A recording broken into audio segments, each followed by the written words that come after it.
Welcome to the online class students. आज हम पढ़ने वाले हैं हमारी क्लास 8 की इंग्लिश का जो चैप्टर है ग्लिम्पसेस ऑफ द पास्ट, यानी कि अतीत की जो है झलकियां, उसे आज हम देखने वाले हैं, जो कि लिखा है एस.डी. सावंत ने। किसने लिखा है स्टूडेंट्स? आज वाला पार्ट हमारा एस.डी. सावंत ने लिखा है। हम जानते हैं हमारे इस पार्ट में क्या है। ग्लिम्पसेस ऑफ द पास्ट क्या है? ग्लिम्पसेस ऑफ द पास्ट में क्या है, आज हम इसके बारे में देखने वाले हैं। अतीत मतलब होता है जो कि बीत चुका होता है, पहले हो चुका होता है, हम जानते हैं अतीत, past. Here are some pictorial glimpses. Pictorial glimpses मतलब कॉमिकल फॉर्म में, या फिर जिसे हम क्या बोलते हैं, चित्र कथा भी बोलते हैं। किस फॉर्म में है, किस तरीके से हमको ये पाठ पढ़ाया जाएगा? चित्र कथा के हिसाब से कॉमिकल फॉर्म में हमें बताया जाएगा। Here are some pictorial glimpses of the history of our country। मतलब जो जो भी घटनाएं हुई हैं हमारे पास्ट में, अतीत में, उसको चित्र देकर के हमको यहाँ समझाया गया है। From 1757 to 1857 कितने होता है? 100 साल हो जाते हैं, 100 years हो गए।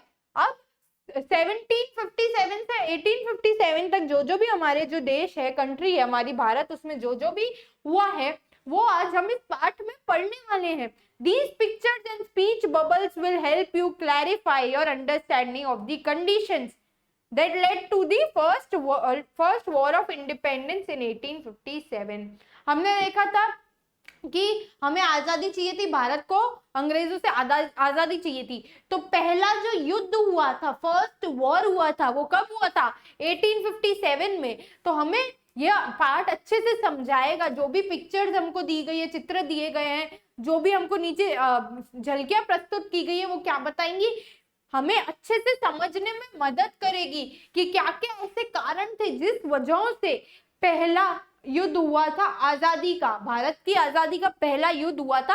आज हम इस पार्ट में पढ़ेंगे। तो एक बार हम वापस देख लेते क्या पढ़ने वाले हैं। यहाँ पर हमारे देश के इतिहास से संबंधित 1757 से 1857 तक में कुछ चित्रात्मक झलकियां प्रस्तुत की गई हैं इस पाठ में। ये चित्र और अभिव्यक्तियां उन हालातों को समझने में आपकी सहायता करेंगे जिस कारण से 1857 में स्वाधीनता का प्रथम संग्राम, क्या हुआ था? स्वाधीनता का प्रथम संग्राम वो जो हुआ था, उसकी घटना थी, उसे यह आगे समझा रहे हैं। तो स्टूडेंट्स हम शुरू करते हैं हमारे फर्स्ट पैराग्राफ से। क्या है हमारे पास, ये देखते हैं। दी मार्टियर्स। मार्टियर्स का मतलब क्या होता है? जो शहीद लोग होते हैं, जो देश के लिए शहीद हो जाते हैं, उन्हें हम क्या बोलते हैं? मार्टियर्स। ठीक है, तो हम वर्ड मीनिंग से शुरू करते हैं।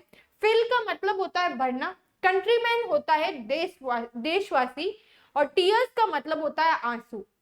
रिकॉल का मतलब होता है किसी चीज को याद करना। मार्टियर्स हमने पढ़ा, मार्टियर्स का मतलब होता है शहीद। फंक्शन का मतलब होता है समारोह। सैक्रिफाइसेस का मतलब होता है कुर्बानी। ओके स्टूडेंट्स, तो हम यहाँ शुरू करते हैं। एट अ फंक्शन दिल्ली का एक समारोह यहाँ दिखा रहे हैं। Oh my countryman let your eyes fill with tear. यहाँ पे स्पीच में, भाषण में क्या बोल रहे हैं?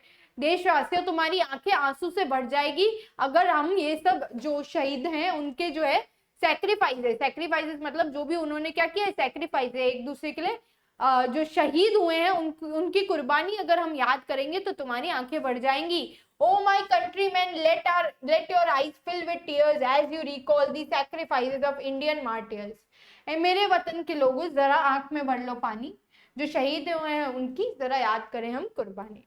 क्या पढ़ा हमने? मार्टियर्स के बारे में पढ़ा हमने।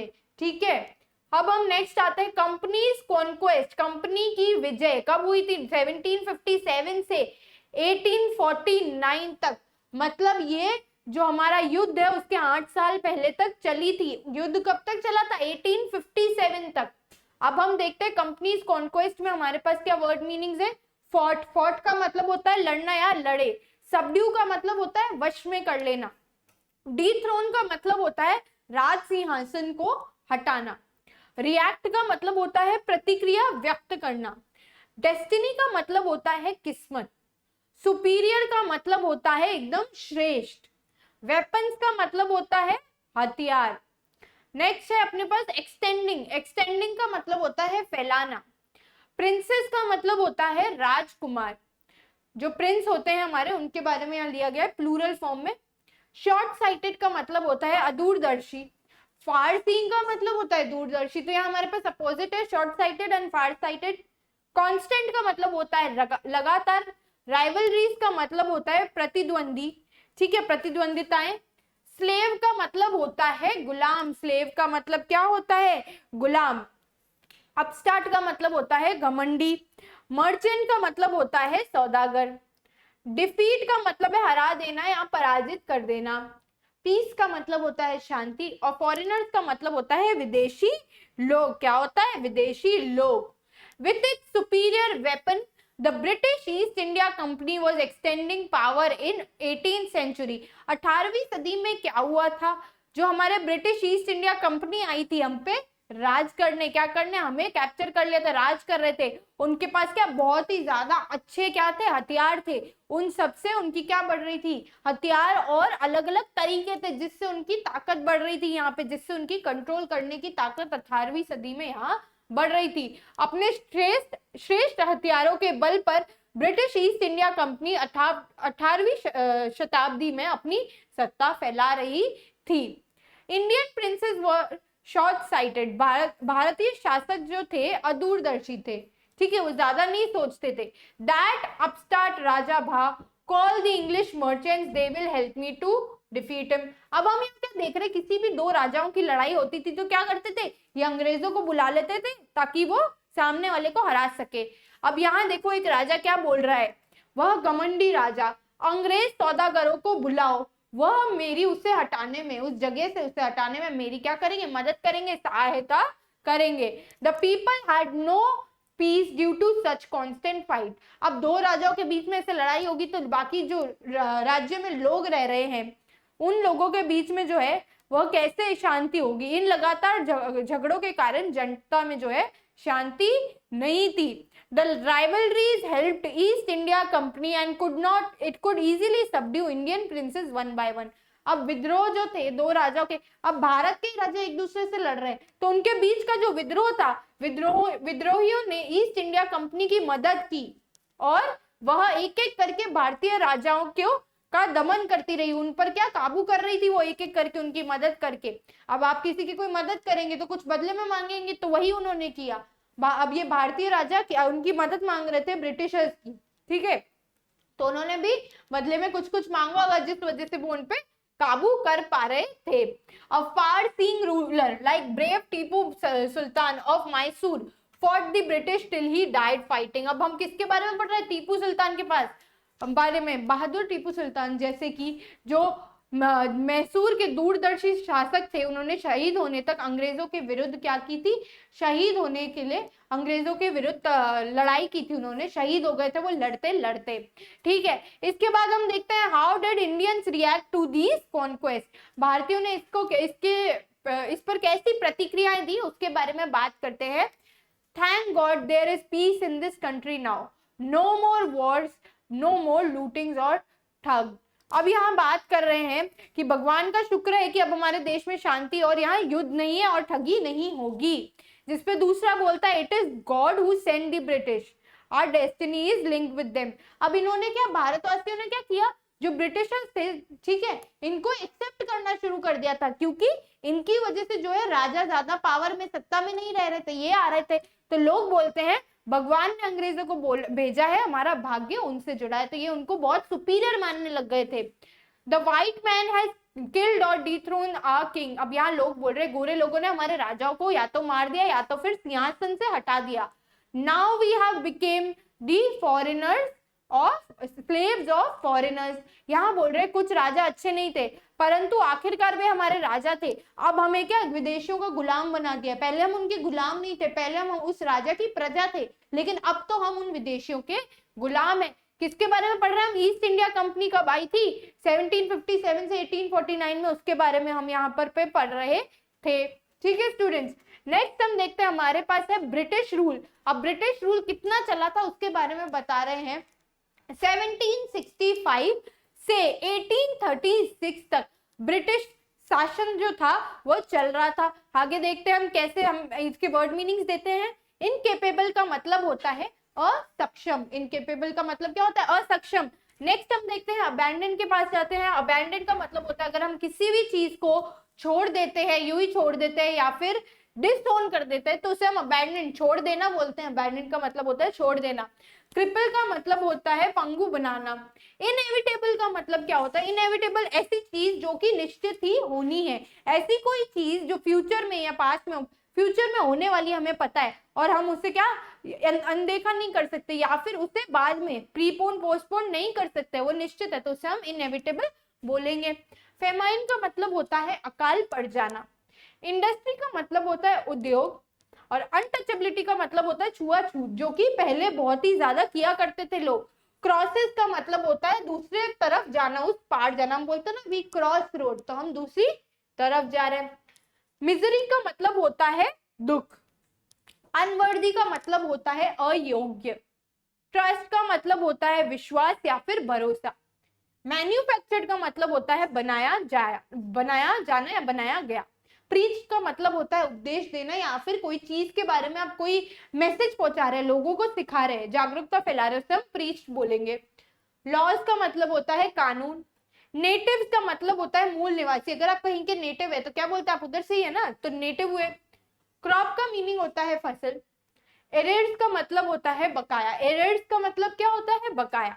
इंपोर्ट ड्यूटी मतलब आयात कर। इंपोर्ट मतलब जो अंदर आता है, अपने देश के अंदर कुछ चीज आ रही है और उस पर आपने कुछ कर लगा रखा है, उसे हम इंपोर्ट ड्यूटी बोलते हैं। इन्वेंटेड का मतलब होता है किसी चीज को खोज करना या फिर किसी चीज को बनाना। मेथड्स का मतलब होता है तरीके। स्टारवेशन का मतलब होता है भुखमरी और पॉलिसीज का मतलब होता है नीतियां। रूइन का मतलब होता है बर्बाद कर देना और आर्टिस्टन्स का मतलब होता है दस्तकार या फिर जो ऐसे लोग जो अपनी चीजें बनाते हैं। हम पढ़ते हैं ब्रिटिश रूल के बारे में, ब्रिटिश शासन के बारे में। यहाँ देखते हैं हम religious leaders preached idea likes untouchability and child marriage. धार्मिक नेता जो थे उस समय क्या फैला रहे थे? छुआछूत और बाल विवाह जैसे जो विचार है उन पर उपदेश किए जा रहे थे, उन पर उपदेश दे रहे थे, धार्मिक नेता कर रहे थे ये उस टाइम के। Anyone who crosses the sea loses his religion. अब उस समय क्या माना जाता था? ऐसा कोई भी व्यक्ति जो विदेश चला जाता है वो क्या अपना धर्म खो देता है। कोई जो समुद्र पार करता है वो अपना धर्म खो देता है। All the misery in the world is due to women. दुनिया में सभी कष्ट औरतों के कारण होते हैं, उस समय ये लोग बोलते थे। ठीक है, आगे पढ़ते हैं हम। The truth was that Indians lost self-respect. अब इसकी सच्चाई क्या है? इंडियंस ने क्या खो दिया था? आत्मसम्मान खो दिया था। ब्रिटिश लोगों ने उनकी उपेक्षा की। The British scorned them. ठीक है, अब हम क्या देख रहे हैं? ब्रिटिश लोगों ने उनको उपेक्षा की। नेक्स्ट देखते हैं। Being merchants, the British wanted quick profits. Their heavy taxes forced farmers to abandon their field. व्यापारी होने के कारण ब्रिटिश जो थे तत्काल ही लाभ कमाना चाहते थे। हर व्यापारी को लाभ चाहिए तो उन्होंने भारी करों को जो है अपनाया। भारी कर लगाएंगे, उससे किसानों ने अपने अपने खेत छोड़ दिए, वो विवश हो गए थे, उनके पास पैसे ही नहीं थे देने के लिए। अब यहाँ देखो हम क्या देखते हैं, यहाँ ये बोल रहे हैं the natives are unworthy of trust, incapable of honesty. यहाँ ब्रिटिश जो है क्या समझा रहे हैं लोगों को, मतलब अपनी गवर्नमेंट को, कि जो तुम्हारे मूल निवासी है वो भरोसे योग्य नहीं है, ईमानदारी रहित है। पर true your honour but I am honest. पर सच है महाराज मैं ईमानदार हूँ। उस टाइम वो महाराज को समझा रहा है कि मैं ईमानदार हूँ, ये लोग नहीं है। But your men are taking all my crop, You are still in arrears. If you don't pay next week, you will be sent to jail. British जो है किसानों को बोल रहे हैं कि अगर तुमने अपना कर नहीं दिया तो तुम्हें जेल चले जाना पड़ेगा, तुम्हारा पिछला भुगतान भी बाकी है। नेक्स्ट हम देखते हैं यहाँ पे Still the British invented methods which gave them more profit. मतलब लोग तो करों के नीचे दबते जा रहे थे, पर जब ब्रिटिश लोग थे उन्होंने अधिक लाभ देने वाले तरीकों का आविष्कार किया। The goods manufactured in England should not have any import duty when brought to India. अब जो हम इंग्लैंड के जो चीजें बना रहे हैं उसको अगर अपन भारत में ला रहे हैं तो उस पर क्या हम कर ही नहीं लगाएंगे, जो हमारे देश से आ रहा है उस पर हम कर नहीं लगाएंगे। ठीक है, फिर यहाँ देखते हैं इनएविटेबली फेमाइन्स फॉलो। अब क्या हुआ? अकाल पड़ गए, एकदम से उधर अकाल आ गए। बिटवीन 1822 एंड 1836, ठीक है, 1822 और 36 के बीच में 15 lakh Indians died of starvation. भूखमरी के कारण 15 लाख लोग मर गए। इन सालों में 15 लाख लोग मर गए। ठीक है, फिर हम देखते हैं British policies ruined the expert artisans and their business. British जो नीतियां थी उन्होंने माहिर कारीगरों तथा उनके व्यवसायों को क्या कर दिया, नष्ट कर दिया, क्योंकि वो क्या सब चीजें मशीन से बना रहे थे, तो इससे वह नष्ट हो गया। The East India Company's law began to cripple Indian industries. जो इनकी क्या कानून थे ईस्ट इंडिया कंपनी के, उसने भारतीय उद्योगों को क्या अपाहिज बना दिया। क्रिपल का मतलब क्या होता है, अपाहिज बना देना, मतलब उसके पास कोई तरीका ही नहीं छोड़ा। जो भारतीय उद्योग थे, अब वो तो हाथ से काम करते थे, हैंडवर्क करते थे, पर इन्होंने मशीनें ले आई, अलग अलग तरीके ले आए, बहुत सस्ते तरीके ले आए, तो जो भारत के आर्टिसंस थे, जो लोग कारीगर थे, उन सबका काम एकदम ही ठप पड़ गया। स्टूडेंट्स, हमने आज क्या पढ़ा, आज हमने पढ़ा हमारी जो अतीत की क्या ग्लिम्पसेस ऑफ पास्ट, अतीत की झलकियां। उसमें पहले हमने पढ़ा मार्टियर्स के बारे में, जो लोग शहीद होते हैं उन्हें हम मार्टियर्स बोलते हैं। फिर हमने किस बारे में पढ़ा, फिर हमने यहाँ पे पढ़ा था द कंपनीज कॉन्क्वेस्ट, कंपनी की विजय, कैसे पाई उन्होंने विजय, सब राजाओं को अपने हिसाब से काबू कर लिया उन्होंने, ऐसे करके उन्होंने कंपनी ने विजय पाली और लोगों को अपना गुलाम बना लिया। फिर इसके बाद हमने पढ़ा था स्टूडेंट्स ब्रिटिश रूल, ब्रिटिश शासन के बारे में पढ़ा था। उस टाइम क्या चल रहा था, बहुत ही ज्यादा छुआछूत और बाल विवाह ये सब प्रथाएं चल रही थी, और जो औरतें हैं उनको भी बहुत कष्ट देखने पड़ रहे थे, ये देखा हमने। फिर यहाँ पर पे जो है इधर हम ब्रिटिश को देख सकते हैं, वो कैसे महाराज को अपने झांसे में ले रहे थे कि हम बहुत ही सच्चे हैं, तुम्हारे लोग तुम्हारे नहीं है, ये देखा था। फिर हमने देखा था उन्होंने बहुत सारे कर अलग अलग प्रकार के लगा दिए थे, जिस वजह से लोग उसे अपने जो है खेत वगैरह जमीनें वगैरह सब छोड़ के जा रहे थे। इसके बाद हमने देखा उनको सिर्फ किससे मतलब था, उनको सिर्फ मतलब था अपने जो लाभ देने वाले तरीके थे उनसे, उनको लोगों से कोई मतलब नहीं था। तो उन्होंने फिर क्या हुआ, अब हमारी कोई सरकार तो थी नहीं, राजा भी ध्यान नहीं दे रहे थे क्योंकि राजा पे भी काबू कर लिया था, तो उस टाइम क्या अकाल पड़ गया, और इतना लंबा अकाल चला कि करीबन 15 लाख भारतीय मर गए थे उससे। कब से, 1822 से 1836 तक चल रहा था वो।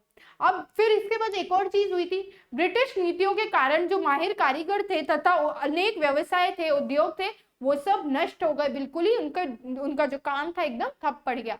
ये तीन तो हमने आज पढ़े हैं अपने अतीत की झलकियों में, ठीक है।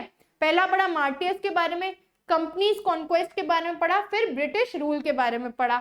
इसके नेक्स्ट स्टूडेंट्स हम करेंगे हमारे नेक्स्ट पार्ट में। That's all for today. तब तक आपको इसको अच्छे से रिवाइज करना है ताकि हम अपने पास्ट को, हिस्ट्री को ज्यादा अच्छे से समझ पाए। Okay students, thank you and have a nice day.